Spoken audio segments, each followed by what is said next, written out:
Es ist soweit, in der Türkei wurde Gesetz 7582 im Amtsblatt veröffentlicht und damit können alle, die seit dem 01.01.2026 in die Türkei umgezogen sind und davor 3 Jahre lang nicht steuerpflichtig in der Türkei wohnen, ab sofort von einer Steuerfreiheit auf ausländisches Einkommen für 20 Jahre profitieren. Eine echte Sensation. Was das für dich bedeutet, das schauen wir uns einmal in diesem Video näher an.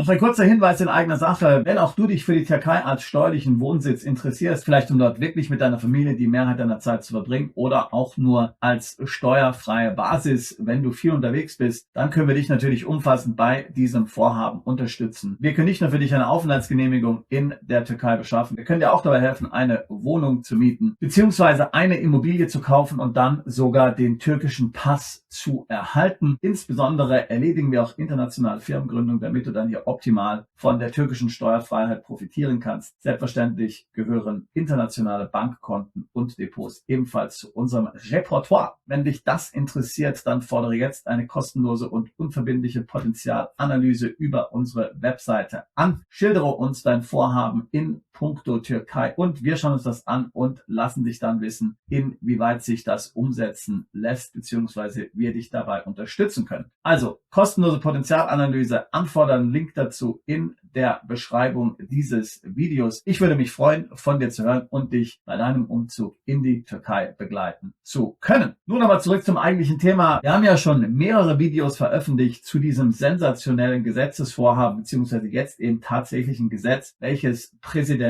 Erdogan vor einigen Monaten nur präsentiert hat der Weltöffentlichkeit und was dann für große Furore gesorgt hat. Das Gesetz umschließt eine Reihe von Maßnahmen. Kernstück ist aber, dass du in der Türkei ganze 20 Jahre lang steuerfrei leben kannst. Ausländische Erträge sind komplett steuerfrei. Du musst sie nicht mal in der türkischen Steuererklärung aufführen. Also extrem einfach in der Handhabe, extrem steuerfreundlich. Du musst keine langen, komplizierten Erklärungen dort einreichen und deine weltweiten Einkünfte erklären. Wenn du keine Einkünfte in der Türkei hast, reichst du einfach eine leere Erklärung ein und das war es. Warum ist das Ganze so sensationell und so wichtig und warum wir das meiner Meinung nach sehr nachhaltige, positive Konsequenzen nicht nur für die Türkei haben, sondern eben auch für die gesamte Region und warum wird sich das auch auf andere Länder positiv auswirken? Nur ist ja ganz klar, die Türkei ist ein sehr großes, ein sehr vielseitiges Land. Sie ist eben nicht nur eine kleine Insel, sondern sie ist eben ein Land, wo richtig was geht, mit tollen Flugverbindungen, tollen Städten, tollen Stränden, tollen Menschen, tollem Essen. Da kann man sich also wirklich ein Leben aufbauen. Da gibt es fantastische Schulen. Es gibt mit Istanbul eine Metropole von Weltrang. Es gibt unglaubliche Kultur von der Prähistorie bis in die Moderne. Also die Türkei, sie ist ein wichtiges Land, ein echtes Powerhouse. Und es ist natürlich etwas ganz anderes,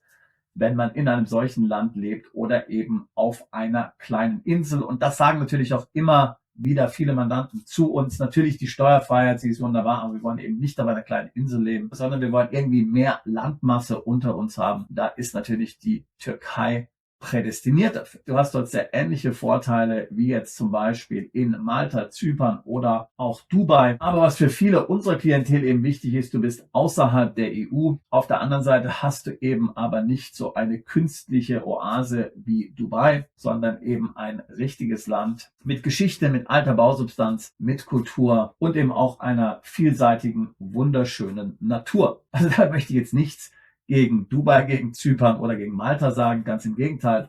Aber wir sind ja alle verschieden, wir haben ja alle verschiedene Geschmäcker, Präferenzen, Vorlieben. Und da ist eben hervorragend, dass du jetzt mit der Türkei noch eine weitere Option hast. Noch dazu eine Option, die so nah an Europa ist. Der wichtigste Vorteil meiner Meinung nach ist, dass die Türkei in puncto steuerlicher Ansässigkeit ein ähnliches Rechtsverständnis hat wie Deutschland. Das heißt, es gibt in der Türkei keinen Mindestaufenthalt. In Deutschland ist das ja das Gleiche.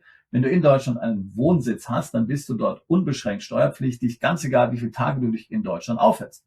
Egal, ob du einen Tag dort bist, ob du 100 Tage dort bist, 185, 365, du bist in Deutschland unbeschränkt steuerpflichtig. Und das Gleiche ist eben auch in der Türkei der Fall. Du hast dort auch die Situation, dass wenn du einen richtigen Wohnsitz hast, du in der Türkei unbeschränkt steuerpflichtig bist und natürlich, wenn du dich dort 183 Tage aufhältst, auch ohne einen Wohnsitz zu haben, ähnlich wie in Deutschland, bist du dort ebenfalls unbeschränkt steuerpflichtig. Das ist natürlich extrem wichtig, weil vielen unseren Mandanten gehen natürlich Regelungen wie die, sagen wir mal, von Thailand, wo du 180 Tage anwesend sein musst, um dort steuerpflichtig zu werden, oder auch Zypern, wo du 60 Tage anwesend sein musst, um dort steuerpflichtig zu werden, oder auch Dubai, wo es möglicherweise 90 sind, ziemlich auf den Wecker. Man will keine Tage zählen, man will flexibel bleiben, man will nämlich ständig Buch führen müssen, wie viel man sich jetzt an seinem steuerlichen Wohnsitz aufhält. Ganz wichtig dabei ist natürlich zu verstehen, dass das Ganze sich nur auf die Türkei bezieht, diese Aussage. Ja, das heißt also, nur weil du in der Türkei dann unbeschränkt steuerpflichtig bist und somit dann überhaupt erst von dieser steuerlichen Vergünstigung für 20 Jahre profitieren kann,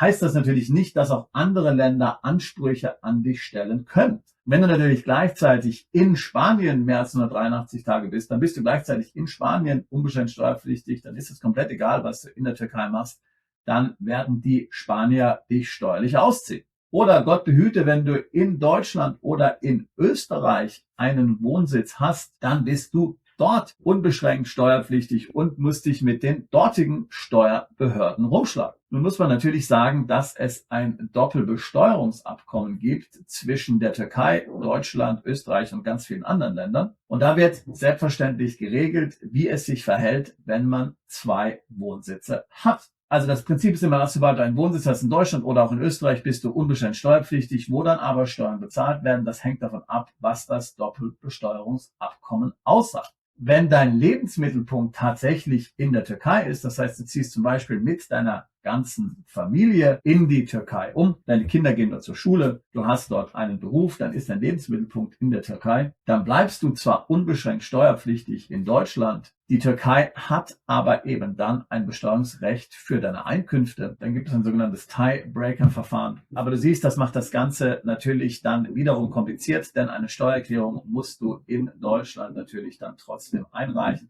Das heißt, aus meiner Sicht meine ganz klare Empfehlung an dich, trotz des Doppelbesteuerungsabkommens, was vorhanden ist, beende die unbeschränkte Steuerpflicht in Deutschland bzw. in Österreich, gib deinen Wohnsitz dort auf, wenn du tatsächlich vorhast, diese steuerfreie Periode dann in der Türkei zu nutzen. Ich gehe ganz stark davon aus, dass das in der Praxis nicht wirklich kompatibel mit einem deutschen Wohnsitz ist, obwohl es ein Doppelbesteuerungsabkommen gibt, und das Gleiche gilt natürlich auch für Österreich. Aber wie ich gerade eben schon gesagt habe, natürlich musst du generell darauf achten, dass du in keinem Land unbeschränkt steuerpflichtig wirst. Nur weil du es in der Türkei bist, heißt das natürlich nicht, dass du es in einem anderen Land nicht auch noch sein kannst. Am einfachsten können natürlich Personen von diesem steuerfreien Status profitieren, die passive Einkünfte haben, wenn du ein großes Depot hast und du beziehst hier zum Beispiel Veräußerungserlöse oder du hast Krypto oder du hast Gold oder anderes Kapitalvermögen, aus dem du Erträge erziehst, dann ist das natürlich besonders einfach. Damit wirst du mit sehr wenig Administrationsaufwand dann in Zukunft von dieser Steuerfreiheit profitieren können. Bei Dividenden musst du ein bisschen aufpassen. Dividenden werden ja immer letztlich quellenbesteuert oder nicht immer, aber meistens quellenbesteuert im Sitzstaat der Emittenten.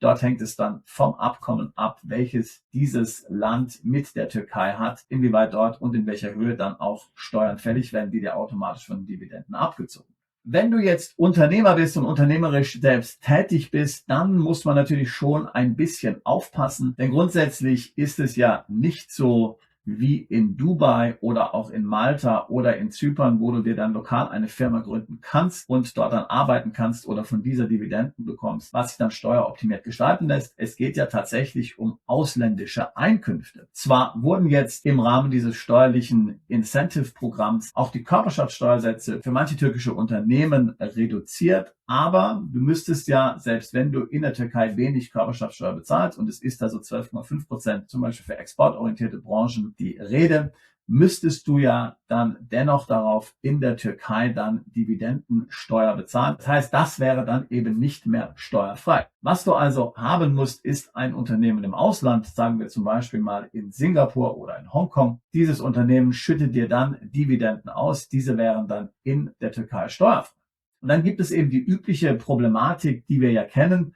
Wenn diese Firma keine Substanz im Ausland hat, dann wird eine Betriebsstätte in der Türkei ausgelöst. Und dann hast du wieder den Salat, dass die Einkünfte keine ausländischen Einkünfte sind, sondern in Wirklichkeit inländische Einkünfte. Wir warten natürlich immer noch auf ein Schreiben der türkischen Steuerbehörde bzw. des türkischen Wirtschaftsministeriums, in welcher dann wohl detailliert aufgeführt wird, wie solche Fragen dann auch zu sehen sind, wie zum Beispiel das Thema Betriebsstättenproblematik von der Türkei im Kontext dieses Gesetzes interpretiert wird. Aber ich würde davon ausgehen, dass du eben dieses Thema Betriebsstätte auch in diesem Kontext, im Kontext dieses neuen Gesetzes beachten musst. Also, das heißt, wenn Wertschöpfung im Ausland stattfindet, hast du kein Problem. Wenn du sowieso viel unterwegs bist, hast du sowieso kein Problem, weil dann kannst du immer sagen, du hast außerhalb für dein eigenes Unternehmen gearbeitet. Da ergibt sich ja auch kein Betriebsstättenthema in der Türkei. Aber das ist eben dann etwas, was man anschauen muss und wo man auch auf die entsprechende Verordnung warten muss und die entsprechenden Handlungsanweisungen der Behörden. Aber hier können wir dich auch beraten, ob es dann zum Beispiel Sinn macht, im Ausland einen Geschäftsführer zu bestellen. Der könnte vielleicht in den Philippinen zum Beispiel sitzen. Das können wir uns dann im Detail überlegen, wenn wir über deinen Fall sprechen. Ich hatte vorhin schon kurz den Pass angesprochen. Der Pass in der Türkei ist ja unabhängig von diesem Programm erhältlich, kostenlos, wenn du in eine Immobilie im Wert von mindestens 400.000 Dollar investierst, dann bekommst du eben die türkische Staatsbürgerschaft dazu. Der türkische Pass ist ein ziemlich guter Pass und wenn du jetzt vorhast, dort eine Immobilie zu kaufen, weil du dort zum Beispiel leben willst oder oft Urlaub machen willst, dann könnte das tatsächlich eine gute Idee sein. Denn wie gesagt, den Pass bekommst du ja sowieso kostenlos obendrauf. Eine Sache muss man bei dem Pass wissen. Die Türkei weist sich jetzt sehr große Streitkräfte, die zweitgrößte Streitmacht der NATO. Es gibt auch in der Türkei eine Wehrpflicht. Wenn du jetzt natürlich ein gewisses Alter schon überschritten hast, und davon ist wahrscheinlich auszugehen, wenn du dieses Programm nutzt, dann bist du nicht mehr von der Wehrpflicht betroffen. Also jeder, der über 30 ist, wird sich da keine großen Gedanken machen müssen. Deine Kinder könnten aber potenziell natürlich davon betroffen sein, wenn du auch ihnen den Pass geben willst. Es gibt Möglichkeiten in der Türkei, sich aus der Wehrpflicht freizukaufen. Aber das ist natürlich ein Thema, was man dann auch nochmal in aller Ruhe besprechen muss. Denn das Risiko ist ja immer, dass solche Gesetze in puncto Wehrpflicht mal wieder geändert werden. Sehen wir jetzt ja gerade in Deutschland, ja. Und deswegen ist da schon natürlich eine sorgsame Planung diesbezüglich wirklich notwendig. Wenn du dann in der Türkei lebst, stellt sich natürlich auch die Frage, welche Banken du nutzt. Die türkische Lira ist natürlich notorisch für eine sehr hohe Inflation. Das heißt, ich würde dir jetzt nicht unbedingt raten, deine Mittel in türkischer Lira anzulegen, obwohl die dort sehr hohe Zinsen momentan bezahlen, sondern du würdest natürlich, wie wir es oft auch berichten, im Ausland Konten nutzen. Zum Beispiel in der Schweiz, zum Beispiel in Singapur, zum Beispiel in Dubai oder in Liechtenstein. Auch dabei können wir dich natürlich unterstützen. Aber ich würde jetzt nicht unbedingt mein gesamtes Vermögen in die Türkei übertragen. Wir denken ja auch immer hier ein bisschen so analog der klassischen Flaggentheorie, auch wenn man diese nicht mehr so unbedingt heute anwenden kann, aber dass man eben nicht einem Staat alles von sich gibt, ja, sondern im Grunde das auf mehrere Staaten verteilt. Einen guten Grund gibt es vielleicht doch, Vermögen in die Türkei zu verlagern. Es gibt dort ein sogenanntes Amnestieprogramm. Das heißt, wenn du jetzt Mittel hast, die jetzt, sage ich mal, nicht erklärt sind, die außerhalb des offiziellen Systems sind, ja, ich will jetzt mal hier nicht näher auf die Details eingehen, dann kannst du diese in die Türkei einbringen. Da werden dann keine Fragen gestellt.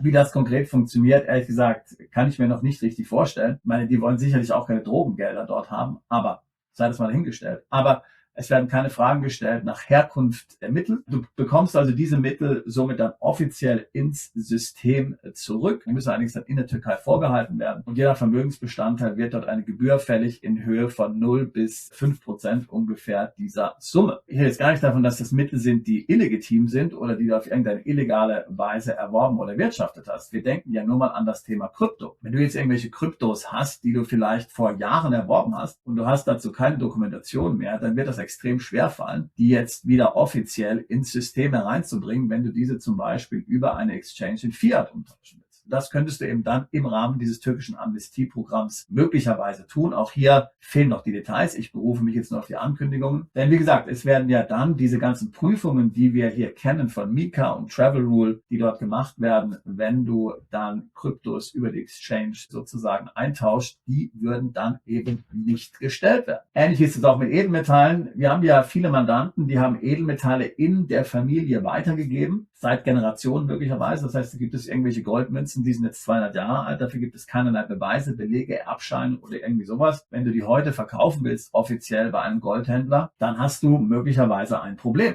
Es gibt auch dort Lösungen, wie du das machen kannst, auch in Europa, keine Frage. Aber auch das wäre eben eine Möglichkeit, dann sowas über die Türkei abzubilden. Wobei man dann prüfen müsste, ob es das steuerlich wirklich lohnt, ob das Sinn macht in deinem Fall. Das ist eben dann auch eine Frage der Detailprüfung. Wichtig ist für dich, ich hatte es eingangs schon gesagt, das Programm gilt ab dem 01.01.2026. Das heißt, wenn du seitdem in die Türkei umgezogen bist, wirst du davon profitieren können.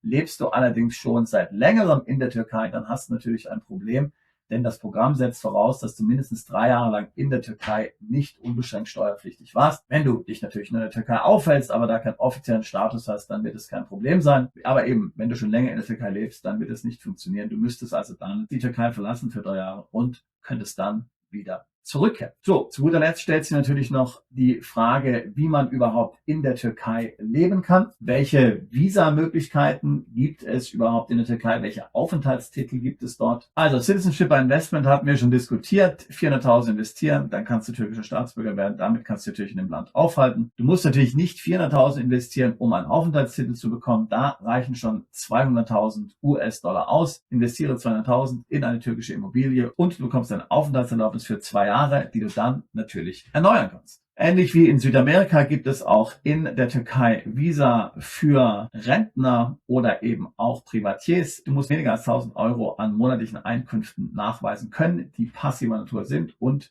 bekommst wiederum einen Aufenthaltstitel, der sich dann auch regelmäßig und einfach erneuern lässt. Es gibt auch ein digitalen Nomadenvisum, da musst du nachweisen, dass du 3.000 Dollar Einkünfte hast von ausländischen Kunden und Arbeitgebern. Auch damit kannst du einen Aufenthaltstitel in der Türkei bekommen. Ebenso ist es dann natürlich möglich, auch dort ein Unternehmen zu gründen, dich dann dort selbst anzustellen, und dann bekommst du ebenfalls den Aufenthaltstitel und eine Arbeitserlaubnis, aber hast natürlich den Overhead des Unternehmens. Für viele könnte es zum Beispiel einfacher sein, die von uns oft beschriebene Lösung der sogenannten Betriebsrenten LLC zu verwenden. Das heißt, wir gründen eine LLC für dich. Diese zahlt dir offiziell eine kleine Rente aus und damit bekommst du dann entsprechend den Rentnerstatus. Das ist zunächst mal altersunabhängig und vielfach der einfachste Weg, an ein solches Rentnervisum zu kommen. Und das Gleiche könnte man auch gestalten über regelmäßige Ausschüttungen, sodass du dann auch das Privatier-Visum bekommen kannst, wenn du jetzt vielleicht noch zu jung bist, um als Rentner zu Geld. Wie du sicherlich sehen kannst, ist bei einem solchen Vorhaben einiges zu beachten. Nicht zuletzt natürlich, was du in Deutschland tust und auch in Österreich. Dort gibt es ja auch so schöne Themen, wie zum Beispiel das Thema Wegzugsteuer, das Thema Entstrickungsbesteuerung, Erbschaftssteuer, Schenkungssteuer. All diese Themen sind wichtig, wenn man Deutschland verlässt. Hier ist es sicherlich ein Vorteil, dass es ein Doppelbesteuerungsabkommen mit der Türkei gibt. Das gibt dir in gewisser Weise Rechtssicherheit, sowohl für Deutschland als auch für Österreich. Aber dennoch ist natürlich die steuerliche Planung nicht zu unterschätzen. Bei all diesen Anforderungen,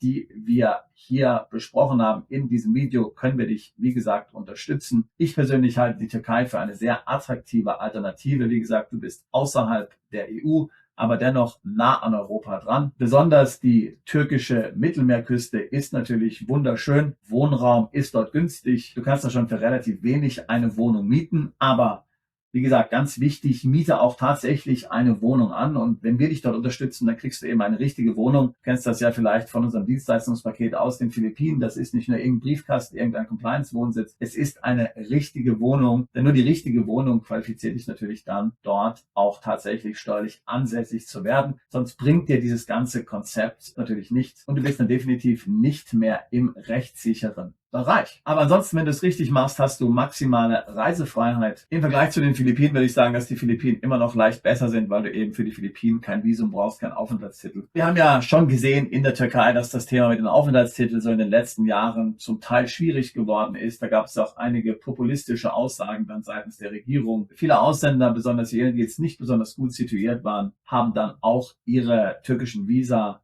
wieder verloren. Also Visa ist immer eine zusätzliche Komplikation. Aber ansonsten denke ich natürlich, dass dieser Sonderstatus der Türkei einschlagen wird wie eine Bombe und dass sehr viele, gerade aus dem deutschsprachigen Raum, gerade auch natürlich viele türkischstämmige Mitbürger dieses Angebot wahrnehmen werden. Wie gesagt, wir würden uns sehr freuen, dich auf diesem Weg begleiten zu können. Fordere jetzt eine kostenlose Potenzialanalyse an. Stell uns vor, was du in der Türkei vorhast und wir lassen dich wissen, ob sich das umsetzen lässt und wie wir dich dabei unterstützen können. Link dazu in der Beschreibung dieses Videos. Wir tun seit 20 Jahren nichts anderes als Mandanten genau bei solchen Vorhaben zu unterstützen. Wegzug ins Ausland, steuerliche Optimierung, Vermögensdiversifikation, zweite Staatsbürgerschaften. Ich würde mich freuen, auch dich alsbald zu unserer Mandantschaft zählen zu können. Bist du Unternehmer, Freiberufler oder Investor? Zieht es dich schon lange ins Ausland? Mach heute den ersten konkreten Schritt in eine Zukunft mit mehr Geld und mehr Freiheit. Buche ein Beratungsgespräch mit Sebastian und seinen Kollegen. Unsere Kanzlei unterstützt Mandanten wie dich dabei, deine Steuerlast legal zu reduzieren, Vermögen aufzubauen und zu schützen und deine persönliche Freiheit zu maximieren. Profitiere jetzt von unserem Fachwissen und unserem Netzwerk. Gehe zu mandatierung.com und werde Mandant unserer Kanzlei.